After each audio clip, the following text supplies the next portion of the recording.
Ito cylinder head ng Barako 175. Ipapakita ko sa inyo kung paano baklasin yung camshaft at saka yung shafting ng ano ng sa rocker arm. Pagtanggal nitong rocker arm, may sikreto to kung saan mo tatanggalin, kung paano mo siya mabunot. Kailangan may tools ka na ganito, maliit pa siya 18mm para magsakto dito. Kasi may thread dito, bubunutin mo siya. May sikreto yan. Ito ang sikreto niya, no? Itong bolt na to, ito yung tatanggalin mo para matanggal mo tong rocker arm at saka yung shafting. Tulagan mo lang yan, ganito. Yan, ito yan, no? Tigas. Yan.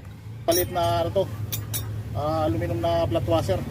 Kaya pagbalik mo, kakabit mo rin yan kasi pag hindi mo binalik ang washer, maaaring lalabas yung langis kasi may langis to eh. Yan, tapos ito.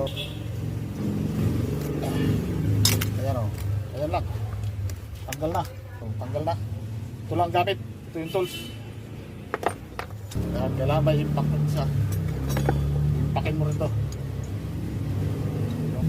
Yan. Ayan lang o. Kasi kung screw lang, hindi matatanggal. Kailangan ganito. Tanggal mo to, dalawa. May kasamang stopper yan. Ito yung stopper nya. Ayan, tanggal na. Rocker arm.